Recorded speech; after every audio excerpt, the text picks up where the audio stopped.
Baik, Assalamualaikum warahmatullahi wabarakatuh. Selamat siang. Pada siang ini akan kami sampaikan materi kuliah pokok bahasan pengelolaan konflik berbasis komunitas dalam pengembangan masyarakat.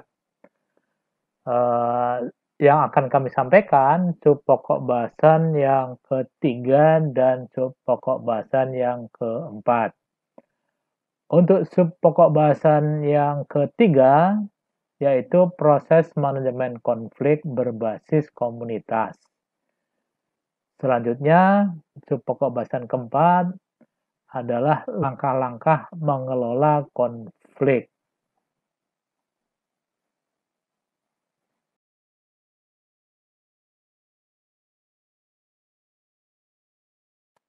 Baik, untuk proses pengelolaan konflik berbasis komunitas, sub pokok bahasan ketiga, eh, kita bisa melihat bagan ini ada berbagai pendekatan dalam manajemen konflik.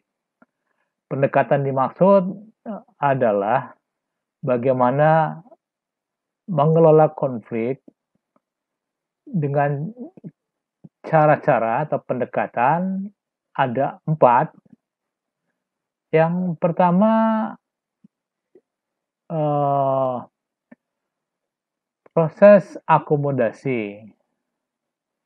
Nah, sebagaimana kita ketahui, akomodasi adalah upaya-upaya untuk meredakan konflik dengan upaya agar konflik itu bisa diakhiri tujuan akhirnya.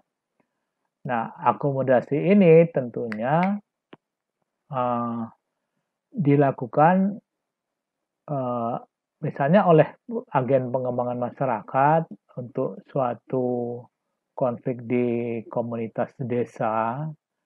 Nah, agen pengembangan masyarakat bertindak sebagai fasilitator tentunya.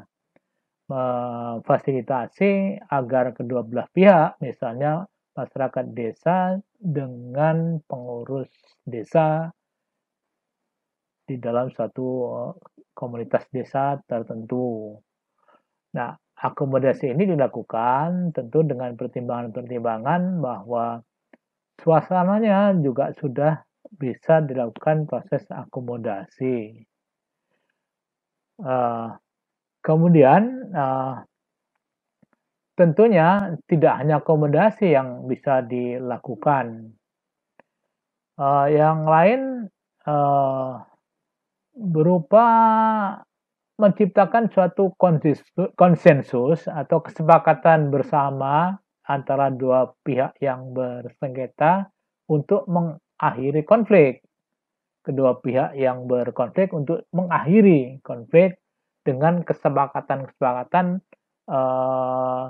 pada suatu titik tertentu harus disepakati. Nah, di sini tentunya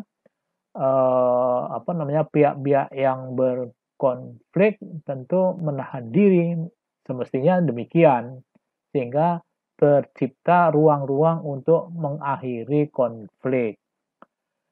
Konsensus. Jadi pada bagian-bagian tertentu disepakati untuk mengakhiri suatu konflik. Yang berikutnya tindakan atau proses yang biasa disebut kompromi, compromise biasanya disebutnya.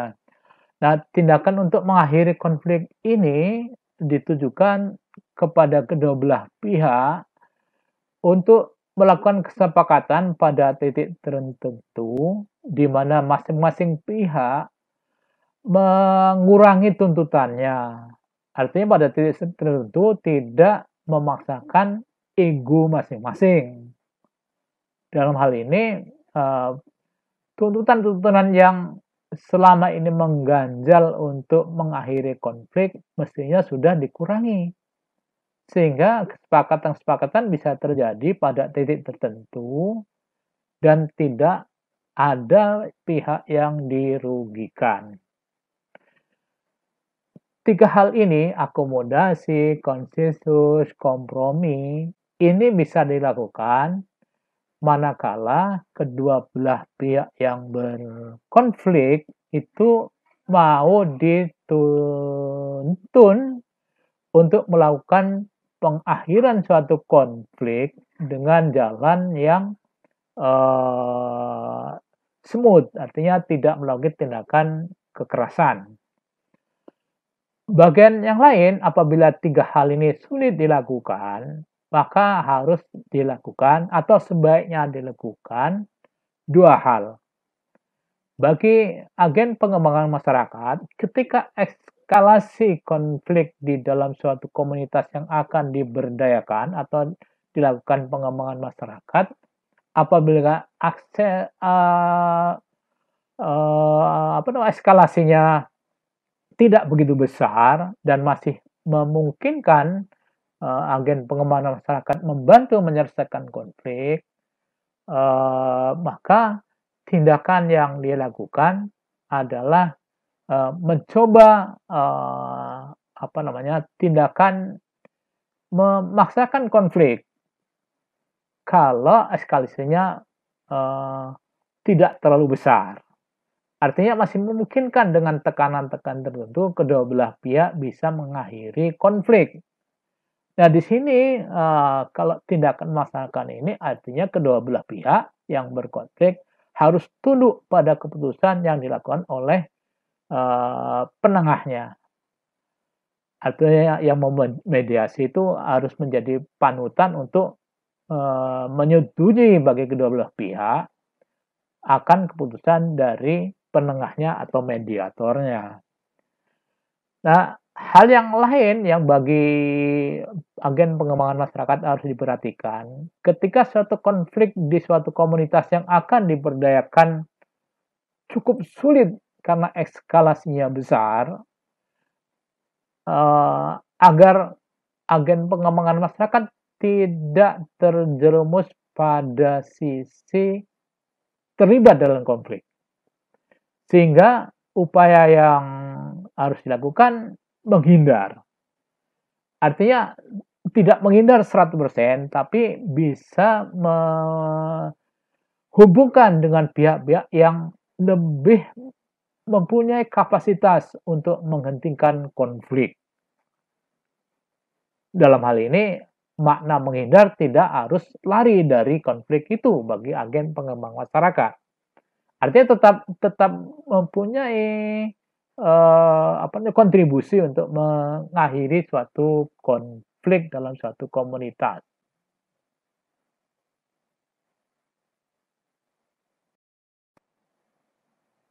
Baik, tadi kita sudah membicarakan tentang bagaimana peran agen pengembangan masyarakat untuk mengakhiri konflik atau berkontribusi untuk mengakhiri konflik. Bagian terakhir yang tadi saya sebutkan bahwa upaya mengakhiri konflik yang sangat sulit ketika eskalasinya besar, tentunya tadi saya sebutkan menghindar itu tidak dalam arti menghindar dari tidak ikut memecahkan masalah konflik itu, tapi menghubungkan kepada suatu pihak yang punya kapasitas mengakhiri konflik. Dalam hal ini tetap agen pengembangan masyarakat sebagai fasilitator menghubungkan pihak-pihak yang punya kapasitas tersebut untuk masuk ke dalam suatu wilayah yang terjadi konflik itu untuk menggantikan peran dari agen pengembangan masyarakat dalam arti mereka yang punya kapasitas untuk menekan lebih kuat sehingga kedua belah pihak mengakhiri konflik. Baik, selanjutnya proses manajemen konflik berbasis komunitas ini bisa kita pilah lagi dalam bagian ini.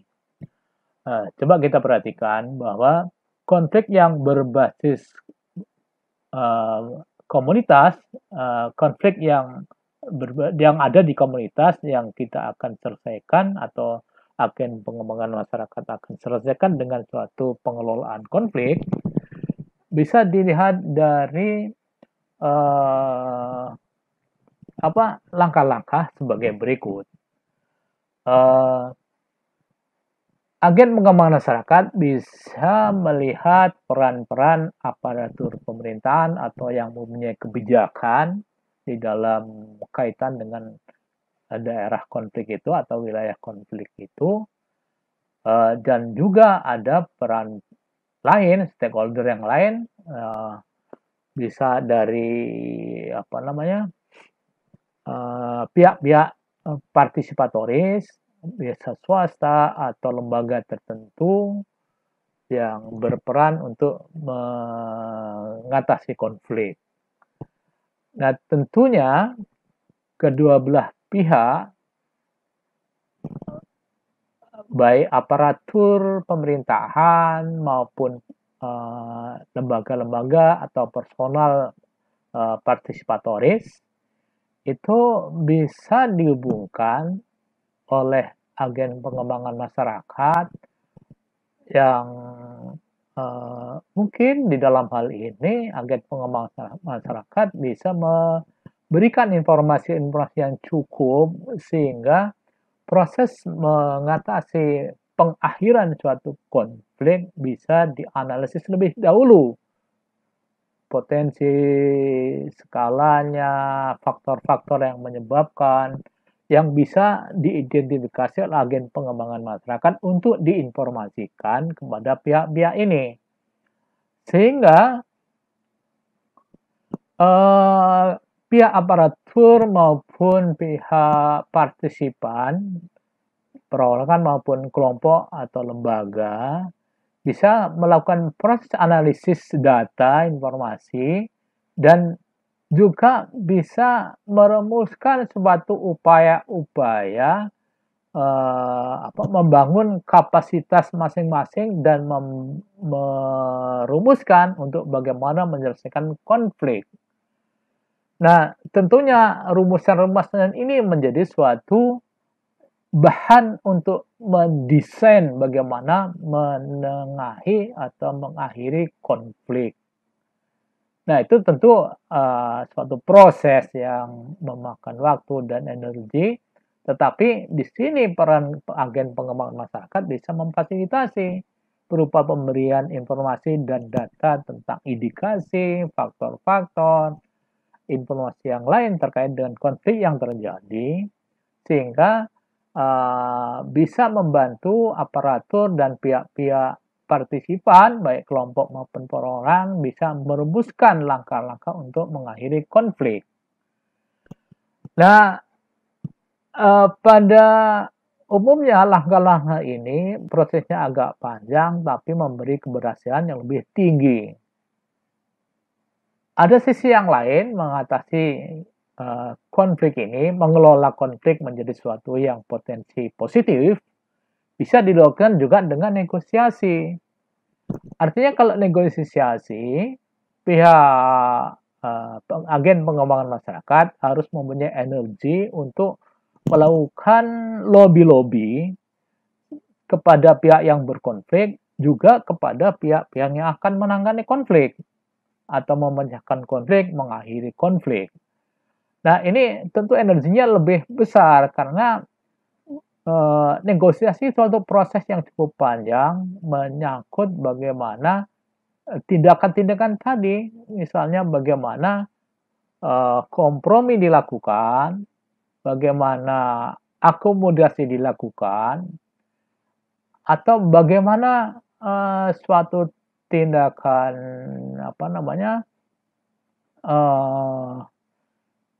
kompromi tadi itu bisa dilakukan kepada pihak-pihak yang sedang berkonflik. Nah, negosiasi cukup memakan energi tadi saya sebutkan, sehingga lebih baik, lebih banyak melakukan upaya-upaya menghubungi suatu aparatur maupun pihak-pihak yang partisipan yang bisa menangani konflik dengan pendekatan-pendekatan kepada pihak-pihak yang sedang berkonflik untuk sampai pada tingkat kompromi paling tidak akan lebih memudahkan.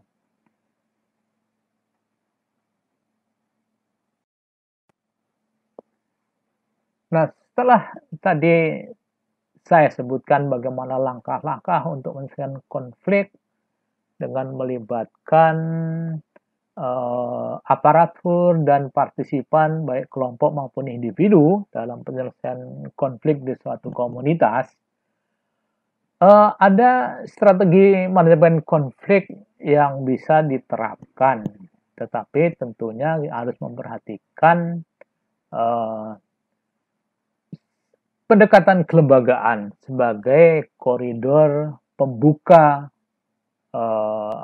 dalam kaitan menyelesaikan atau mengakhiri suatu konflik dalam suatu komunitas.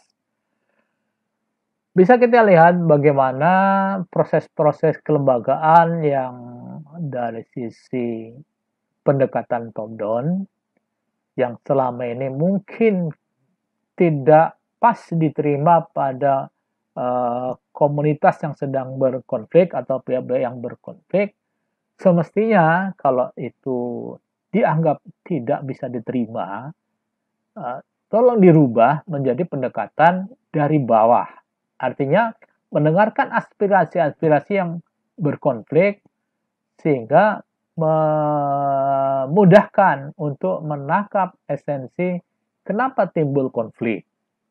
Artinya informasi dari bawah, dari mereka yang berkonflik, akan lebih mudah menjadi acuan untuk pemecahan konflik atau mengakhiri konflik. Nah, itu salah satu kelembagaan atau sistem nilai yang bisa dilakukan untuk mengakhiri konflik dalam suatu komunitas. Yang lain pendekatannya bisa melalui model ya seperti tadi dari sisi pendekatan top down. Dalam hal ini kita melihat dari sisi dari satu yang awalnya suatu pengambilan keputusan dalam pemecahan konflik dilakukan secara sentralisasi dan coba didekati dengan desentralisasi. Artinya pihak-pihak yang dekat dengan masyarakat yang berkonflik diberi ruang-ruang untuk memunculkan ide-ide, bermusyawarah, melakukan upaya untuk mendapatkan kesepakatan-kesepakatan untuk mengakhiri konflik di tingkat komunitas. Nah, berikutnya pendekatan yang lain lebih membuka ruang-ruang masyarakat untuk partisipasi, baik yang sedang berkonflik atau yang masyarakat di lingkungan yang sedang berkonflik itu, pihak-pihak yang tidak berkonflik tapi bisa dilibatkan untuk memberi kesempatan memunculkan upaya-upaya mengakhiri konflik. Nah, sisi yang lain, apabila konflik-konflik itu juga sulit diselesaikan, bisa juga dengan pendekatan kepada tokoh-tokoh tertentu. Misalnya tokoh keagamaan yang dipandang sebagai leadernya, sebagai panutan, sebagai upaya-upaya apa yang disuarakan oleh pemimpin-pemimpin ini menjadi acuan untuk mengakhiri konflik. Artinya harus dipilih tokoh-tokoh keagamaan atau tokoh-tokoh adat, tokoh-tokoh lokal yang mempunyai kapasitas untuk meredakan. Artinya menjadi suatu acuan, suaranya, pendapatnya itu menjadi pedoman, menjadi acuan dan bisa diseganilah paling tidak seperti itu, sehingga mereka akan menurut pada apa yang disuarakan oleh tokoh-tokoh tersebut. Baik, kemudian kita coba melihat bagaimana upaya-upaya yang sudah dilakukan itu kemudian dilengkapi dengan upaya mendekatkan pihak-pihak yang berkonflik dengan pihak di luar yang berkonflik tapi mempunyai kepentingan untuk mengakhiri konflik dengan membangun komunikasi sosial. Nah, tentunya dengan komunikasi sosial, pihak-pihak yang akan menyelesaikan konflik akan mempunyai energi lebih besar, sehingga sejumlah pihak bisa dilibatkan untuk mengakhiri konflik. Dan pihak-pihak itu umumnya yang bisa diterima oleh kedua pihak yang sedang berkonflik, sehingga akan memudahkan penyelesaian konflik. Berikutnya, dari upaya-upaya itu tentunya ada suatu upaya melakukan konsensus. Konsensus kepada pihak-pihak yang utama berkonflik itu supaya mengakhiri konflik dengan kesepakatan-kesepakatan untuk mengakhiri konflik meskipun tidak dilakukan secara tertulis. Karena contoh-contoh kesepakatan-kesepakatan yang tertulis di atas kertas, tapi di dalam wawasan orang-orang yang berkonflik atau pihak berkonflik tidak meresap, masih ada ganjalan-ganjalan, apa-apa yang dilakukan secara tertulis itu tidak banyak manfaat, karena bisa muncul suatu ketika konflik itu berulang. Nah, model konsensus ini tentu lebih mempunyai daya untuk menekan pengakhiran konflik karena ada kontrol sosial yang lebih kuat.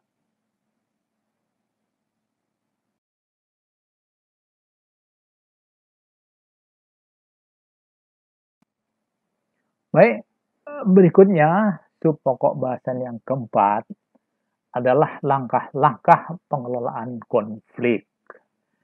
Langkah-langkah pengelolaan konflik itu bisa kita lihat. Yang pertama, memahami dan memiliki wawasan tentang konflik. Nah, itu tentunya ini sangat bermanfaat bagi pihak-pihak, termasuk di dalamnya agen pengembangan masyarakat untuk menyelesaikan konflik. Memahami dan memiliki wawasan tentang konflik. Artinya, pihak-pihak yang akan mengakhiri konflik harus paham tentang bagaimana konflik itu terjadi, faktor-faktor yang menyebabkan timbulnya konflik, dan bagaimana upaya-upaya untuk mengakhiri konflik.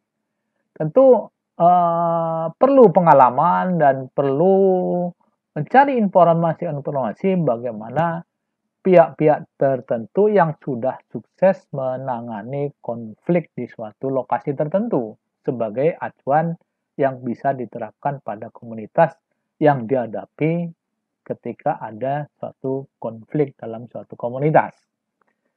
Yang berikutnya, yang kedua, langkah-langkah pengelolaan konflik berupa menganalisis konflik.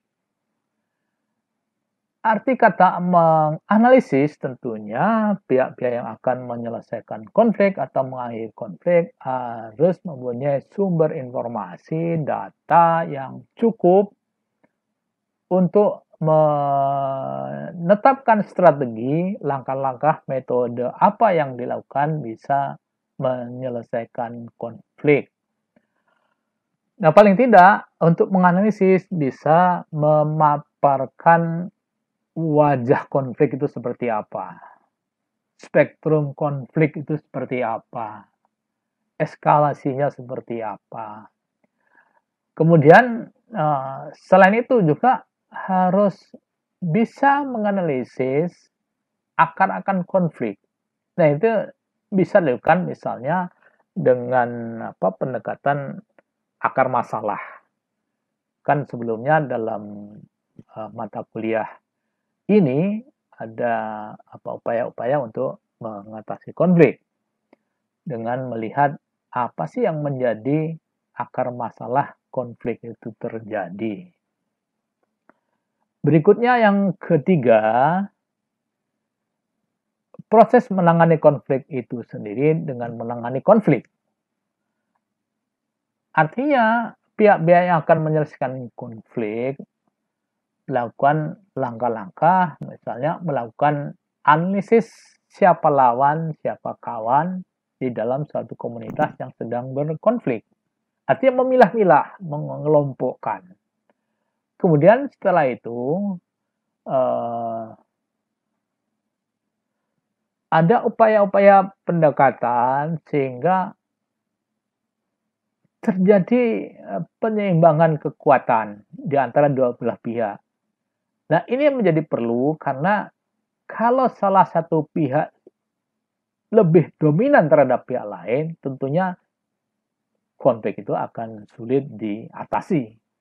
Nah, sehingga langkah untuk menyeimbangkan atau memposisikan pada pihak yang mempunyai kekuatan yang sama diarahkan kepada upaya mengakhiri konflik karena sama-sama mempunyai kekuatan yang seimbang.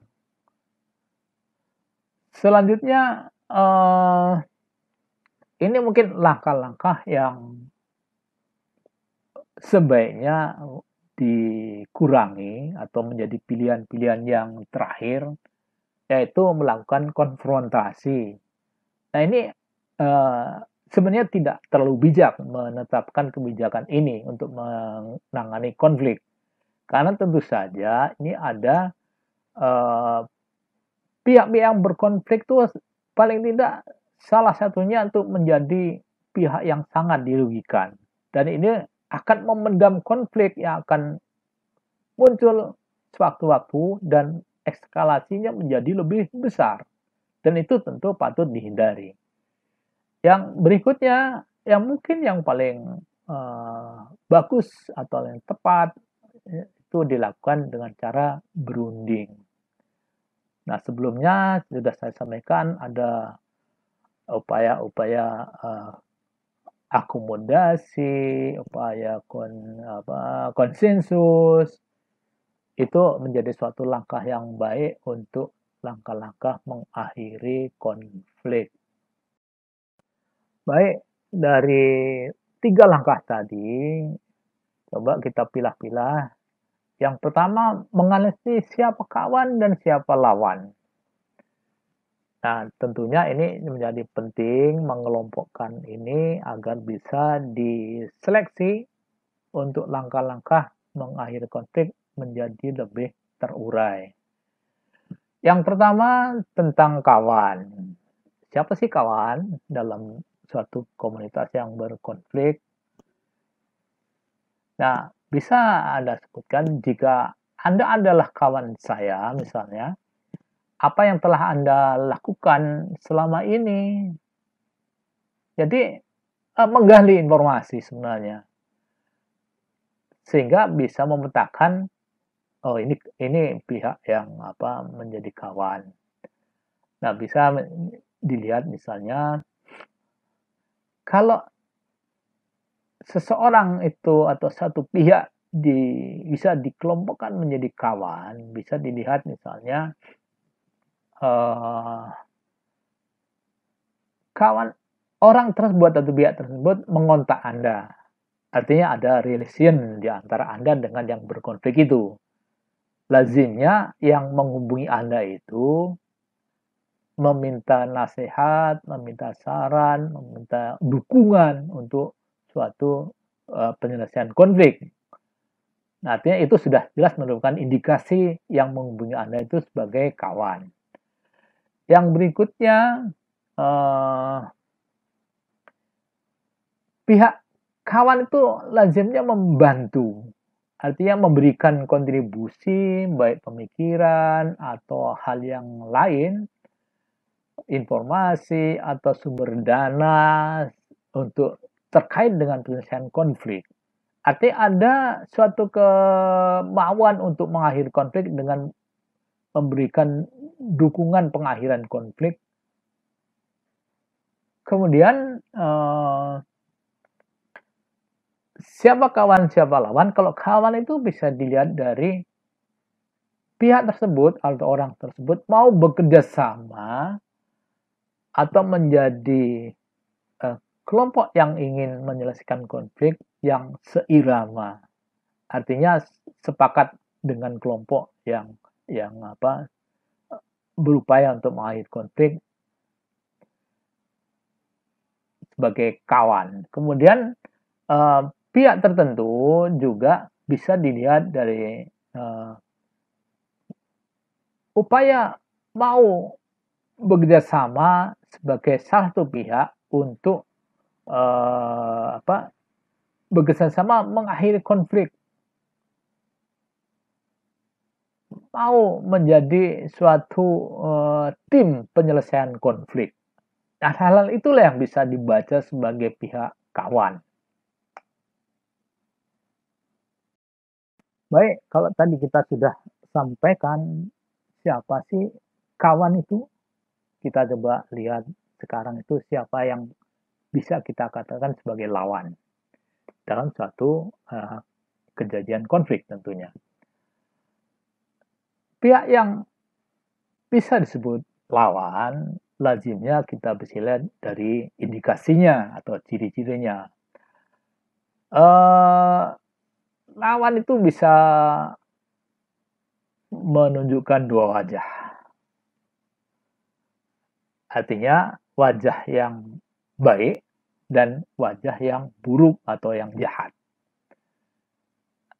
Artinya kita bisa indikasikan dengan melihat, mengidentifikasi ketika melihat pihak-pihak tertentu terkait dengan konflik ini bisa dibaca, artinya bisa diidentifikasi. Lawan yang baik adalah lawan yang menunjukkan dirinya memang betul-betul lawan. Jadi jelas keberpihakannya kepada yang mana dalam konflik yang terjadi. Jadi tidak abu-abu dalam hal ini, tidak tidak menyembunyikan bahwa dia itu sebenarnya berkawan dengan pihak yang mana.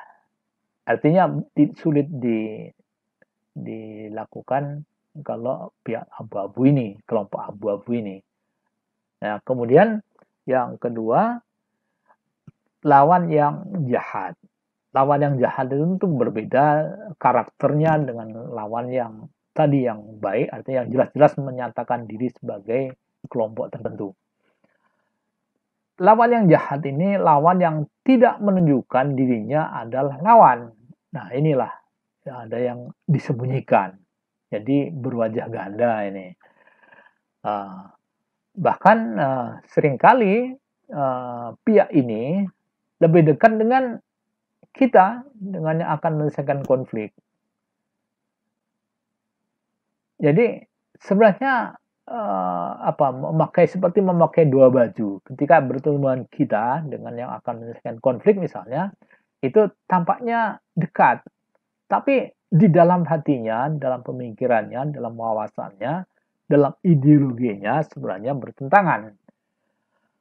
Nah, ini akan menambahkan kalau dalam komunitas tentu disebut orang-orang yang munafik lah seperti itu. Jadi seolah-olah kawan padahal dirinya lawan. Seolah-olah dia ingin menyelesaikan, tapi jelasnya dia ingin konflik itu tetap terjadi. Nah, ini yang sulit dibaca sehingga kita katakan sebagai kelompok yang jahat, lawan yang jahat, lawan yang sulit diprediksi. Nah, ini agak sulit karena bisa menjadi musuh dalam selimut, sehingga menjadi berkepanjangan konflik itu bisa terjadi karena selalu diupayakan konflik itu menguntungkan pihak-pihak tertentu. Baik, tadi sudah diuraikan siapa kawan, siapa lawan. Nah, sehingga kita perlu mengenali kedua hal tersebut, kawan dan lawan. Nah, beberapa hal yang bisa disampaikan di sini untuk tindakan memisahkan antara kawan dan lawan dalam upaya mengakhiri suatu konflik dalam suatu komunitas. Yang pertama, bagaimana sikap mereka? Apakah kelompok-kelompok atau orang-orang tersebut membocorkan rahasia kepada pihak lain, pihak lawannya. Jadi semacam spionase ini bisa saja melakukan seperti itu tindakan itu. Kemudian sejauh mana ada pihak-pihak yang tadi kita sulit membedakan antara kawan dan lawan itu yang mengadu domba.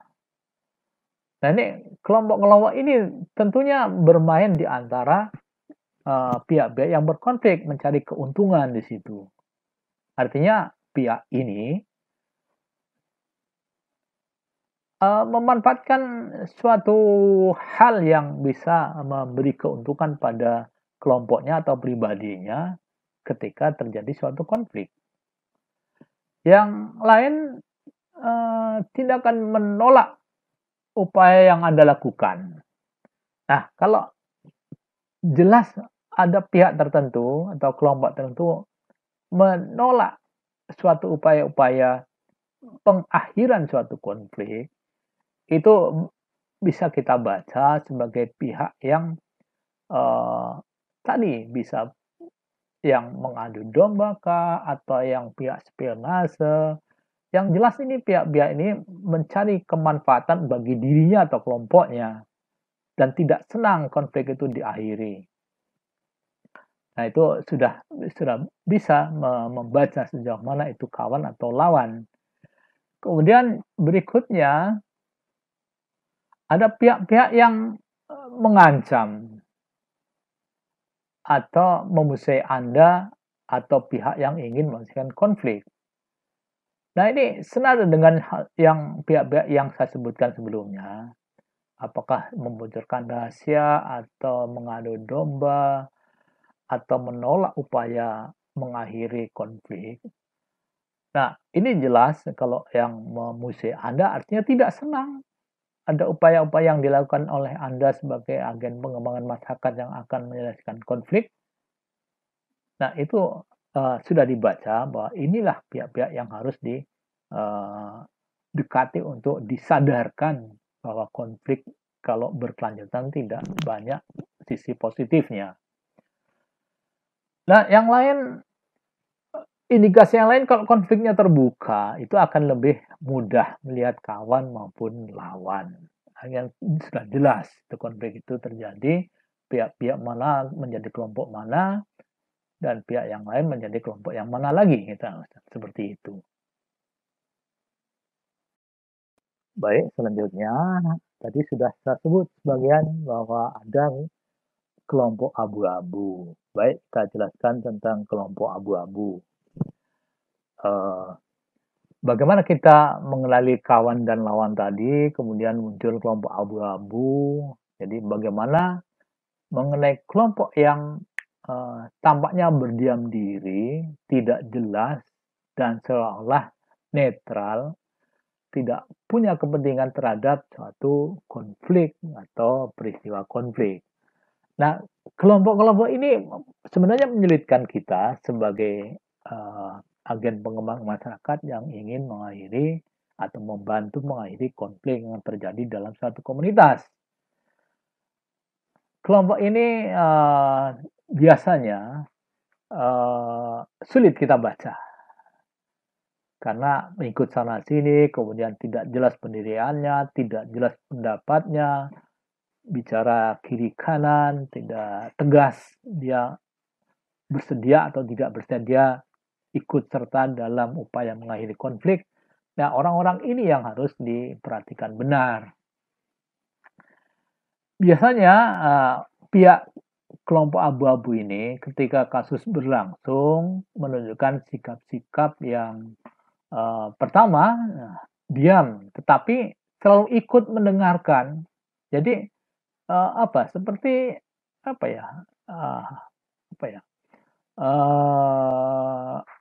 seperti orang yang tidak peduli tetapi ingin mendapatkan informasi. Yang kemudian sikap yang lain mencirikan kelompok abu-abu ini adalah tidak memperhatikan sama sekali, seperti tak acuh pada terjadinya suatu konflik.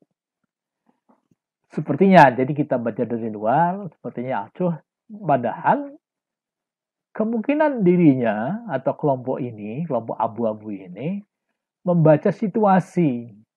Apakah ada suatu hal yang bisa dimanfaatkan atau suatu hal yang menguntungkan bagi dirinya atau kelompoknya, sehingga dia tidak menyatakan secara jelas. Kemudian yang sikap yang ketiga yang bisa menunjukkan kelompok abu-abu ini, sifatnya ragu-ragu. Jadi ketika diajak bicara, diajak untuk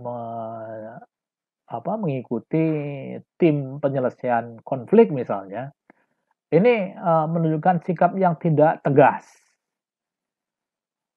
Nah itulah ya kelompok abu-abu, artinya nah, bagi agen pengembangan masyarakat yang ada upaya untuk membantu penyelesaian konflik di suatu komunitas, ini harus agak hati-hati karena kelompok abu-abu ini bisa juga akhirnya memihak kepada kelompok-kelompok yang bisa menjadi pengadu domba atau pihak-pihak yang merugikan paling tidak. Jadi tetap harus hati-hati kepada pihak-pihak yang menunjukkan sikap-sikap tersebut.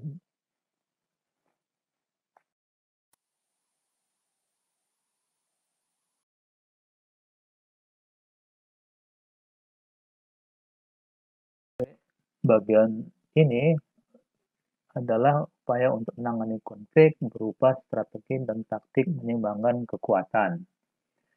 Baik, kita kenalin dulu sumber-sumber kekuatan. Yang pertama itu kekuatan yang bersumber dari kedudukan. Yang kedua, kekuatan yang bersumber dari pribadi. Yang ketiga, kekuatan dari sumber politik. Baik, bagian yang pertama dari kekuatan sumber daya kedudukan, bahwa kekuatan ini bisa antara lain berupa kekuatan legal formal, artinya kekuatan yang berasal dari sumber daya hukum yang dipegang oleh sesuatu yang memegang kekuasaan. Misalnya berasal dari bupati atau dari panglima ABRI atau panglima daerah militer misalnya atau polisi atau yang sejenisnya, sehingga pihak-pihak yang berkonflik akan segan melihat bagaimana penanganan yang dilakukan secara serius oleh pihak yang berkuasa. Kemudian kekuatan kedudukan yang lain berasal dari kekuatan kendali dari si industri. Nah, kekuatan ini biasanya berupa kekuatan yang berasal dari pemilik perusahaan atau orang-orang yang memegang saham di dalam perusahaan yang bisa menekan atau menangani konflik karena memiliki kekuatan ekonomi. Nah, ini bisa terjadi misalnya dalam permasalahan perburuhan misalnya. Jadi kekuatan dari pemilik usaha itu akan bisa mengendalikan buruh yang bergolak menuntut haknya misalnya. Nah, kemudian berikutnya kekuatan kendali yang bersumber dari hukum atau informasi. Nah, ini misalnya kekuatan yang berasal dari pemilik informasi, misalnya dari suatu konflik di komunitas, di mana komunitas itu dipandang sulit untuk dikendalikan, kemudian diambil langkah-langkah dari sisi yang lain. Misalnya jelas kedua belah pihak itu akan tergantung kepada informasi. Jadi informasi bisa dikendalikan oleh pemilik informasi atau pengelola sumber informasi dengan cara misalnya menyetop atau memblokade informasi sehingga mereka tidak bisa berkomunikasi dan yang berkonflik itu akan menyadari untuk mengurangi konflik atau bahkan menghentikan konflik. Kemudian sumber daya yang kedua, sumber daya kekuatan yang kedua berasal dari pribadi. Ini merupakan suatu sumber yang berasal dari kemampuan orang, kapasitas orang yang punya pengalaman yang cukup banyak dan disegani. Misalnya orang-orang yang mempunyai keterampilan untuk menangani atau mengatasi konflik-konflik. Kemudian orang yang punya karisma, orang yang dipandang dekat dengan yang para berkonflik sehingga yang berkonflik itu akan merasa segan. Nah, hal ini tentu dimiliki oleh orang-orang tertentu yang bisa mengendalikan konflik di suatu wilayah. Contoh di tingkat nasional misalnya orang yang punya kedudukan dan punya karisma misalnya dalam mengatasi konflik di Maluku, di Kalimantan misalnya contoh konflik Sampit, itu dimediasi oleh tokoh nasional misalnya Haji Muhammad Kalla waktu itu sebagai wakil presiden. Dan tentunya pihak-pihak yang berkonflik di lokasi-lokasi itu akan segan dan bersedia untuk berunding, bersedia untuk bertemu, mengakhiri konflik. Dan kita lihat hasilnya konflik itu jadi berhenti, baik di Maluku maupun di Kalimantan Tengah Sampit waktu itu. Artinya kapasitas orang, kemampuan orang, keterampilan orang itu bisa dimanfaatkan bagi upaya pengendalian konflik. Kemudian yang ketiga, kekuatan yang bersumber dari politik. Nah, kekuatan ini bisa sampai di desa untuk dimanfaatkan atau diminta partisipasinya untuk menangani konflik-konflik di desa atau di komunitas. Kemungkinan di suatu komunitas ada konflik-konflik itu berlatar belakang politik misalnya. Jadi pihak-pihak pimpinan partai atau politik itu bisa mengendalikan konstituennya yang misalnya saat itu sedang berkonflik.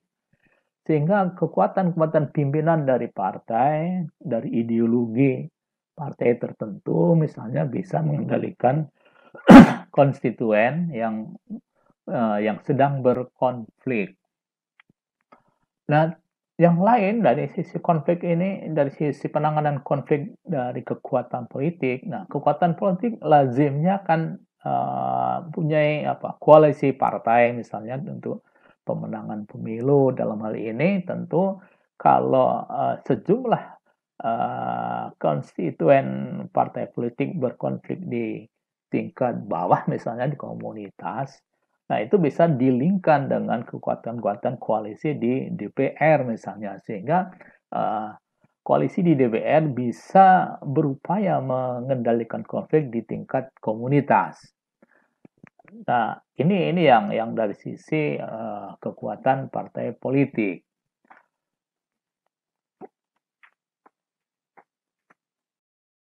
Selanjutnya kategori sumber konflik dilihat dari hubungan antar individu. Kenapa ini menjadi penting? Bahwa kekuatan sumber-sumber dari tinjauan hubungan individu. Nah, ini penting untuk menangani konflik karena di dalam konflik minimal dua pihak yang berkonflik itu akan memperhatikan upaya-upaya mengatasi konflik yang terjadi dan kekuatan-kekuatan yang dimaksud di sini antara lain kekuatan resmi, legal formal, kemudian kekuatan pemaksaan atau penekanan, koersif, kemudian yang ketiga kekuatan ganjaran atau imbalan, kemudian kekuatan yang keempat, kekuatan keahlian, dan yang kelima kekuatan rujukan atau acuan.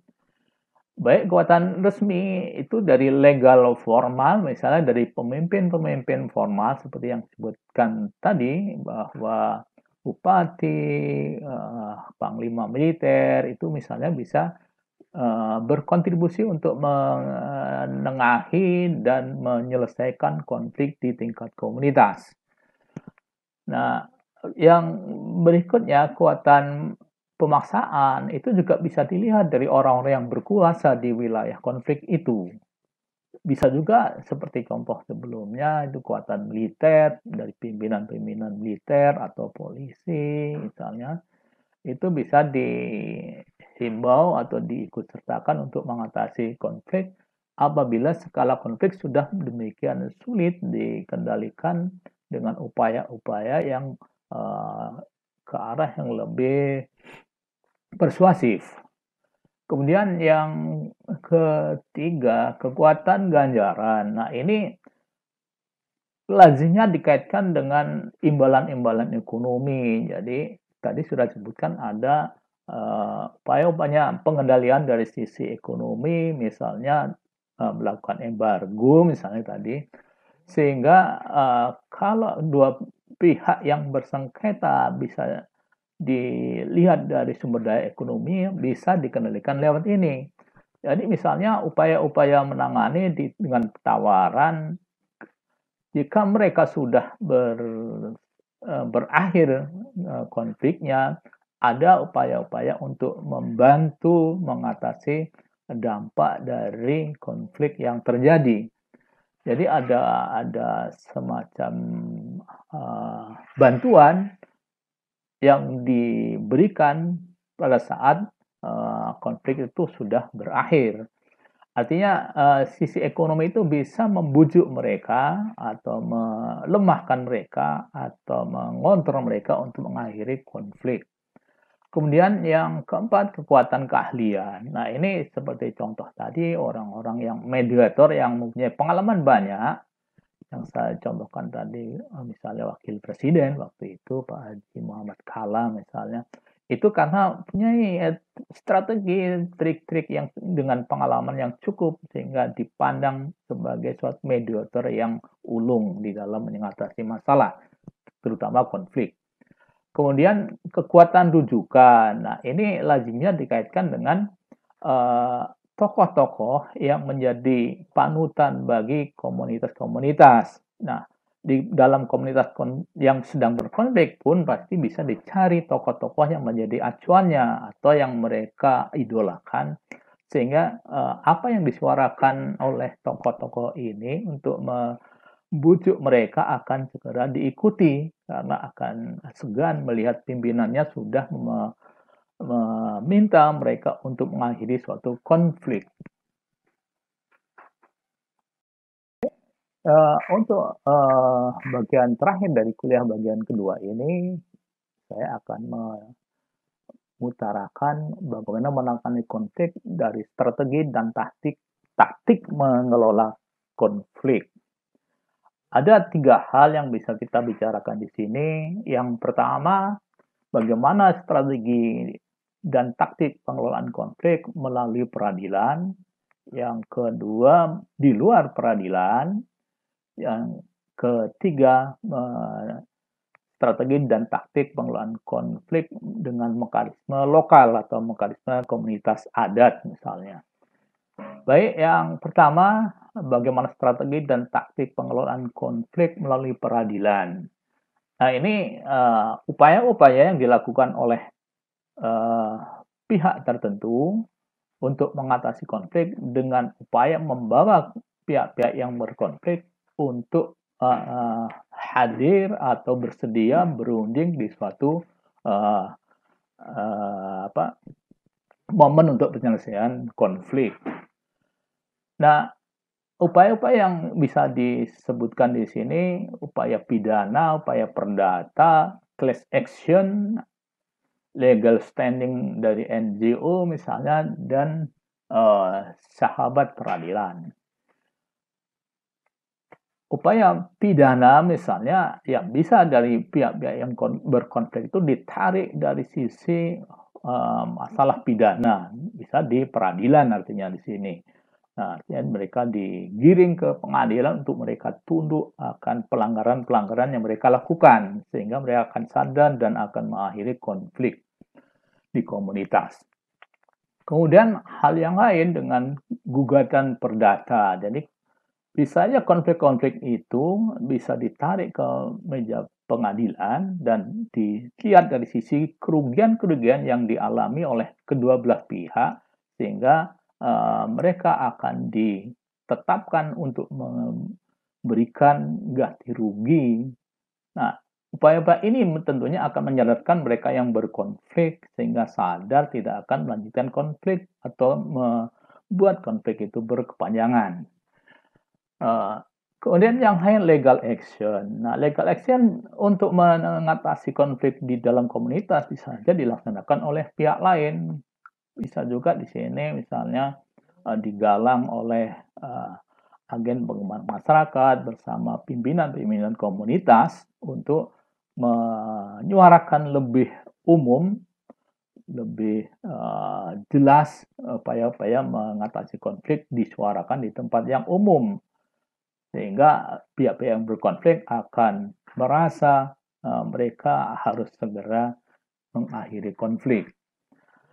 Yang lain legal standing yang bisa dilakukan oleh NGO misalnya dibawa ke ranah yang lebih tinggi, misalnya dibicarakan di DPR atau di pemerintahan untuk membantu mereka mengakhiri konflik. Baik, yang berikutnya bagaimana strategi dan taktik pengelolaan konflik di luar pengadilan. Ini harapannya tentunya dia pada pendekatan-pendekatan yang lebih persuasif. 3 hal yang bisa dilakukan, misalnya dengan mediasi, artinya memanfaatkan mediator untuk menengahi konflik yang terjadi, membawa mereka untuk berunding dan mengakhiri konflik yang terjadi. Kemudian yang lebih mengena juga, misal dengan lembaga arbitrase. Jadi lazimnya ini semacam pengadilan, tapi tidak legal formal di suatu negara saja, melingkupi sejumlah negara untuk mengatasi konflik. Contoh konflik yang diselesaikan dalam metode ini atau cara ini misalnya ketika konflik Sipadan dan Ligitan antara Malaysia dan Indonesia. Nah, saat itu kedua belah pihak dibawa ke meja penyelesaian konflik di lembaga arbitrase internasional di Den Haag, Belanda. Nah, kedua belah pihak kemudian menyajikan bukti-bukti konflik bagaimana penguasaan wilayah Ligitan dan Sipadan. Nah, waktu itu Indonesia melihat dari sisi sejarah kepemilikan wilayah misalnya. Sementara Malaysia dari sisi fakta real yang sudah mereka bangun, misalnya fasilitas wisata dan sejumlah penduduk Malaysia yang sudah menduduki wilayah tersebut. Nah, tampaknya perundingan ini di lembaga arbitrase kemudian berunding dan karena lembaga ini punya kekuatan menekan dan tidak boleh diabaikan oleh pihak-pihak yang bersengketa, putusan untuk tanda kutip memenangkan pemerintahan Malaysia itu harus diterima oleh pemerintahan Indonesia dan akhirnya kedua kepulauan itu masuk kepada wilayah Malaysia saat ini. Kemudian strategi dan pengelolaan konflik di luar pengadilan yang lain bisa juga berupa negosiasi. Negosiasi juga lazimnya itu dimediasi oleh pihak luar sehingga pihak konflik mau berunding dan mau menyelesaikan suatu konflik yang terjadi dengan melihat posisi masing-masing, kemudian memberi tawaran-tawaran bagaimana menyelesaikan konflik pada suatu kesepakatan tertentu. Baik, yang berikutnya, bagaimana strategi dan taktik pengelolaan konflik dengan mekanisme lokal atau mekanisme dari komunitas adat. Nah, ini bisa konflik diselesaikan dengan musyawarah adat atau menengahkan keputusan-keputusan adat terhadap pihak-pihak yang bersengketa atau berkonflik. Nah, pihak-pihak yang berkonflik tentunya akan tunduk kepada misalnya keputusan adat karena adat itu sangat mengikat bagi mereka. Nah, keputusan-keputusan adat itu akan menjadi lebih kuat manakala kontrol sosial dalam komunitas itu cukup kuat untuk membuat mereka menyadari konflik itu harus diakhiri. Demikian kuliah bagian kedua. Semoga bermanfaat dan jika ada waktu silahkan berdiskusi lewat via grup misalnya. Untuk itu saya akhiri. Terima kasih. Selamat siang.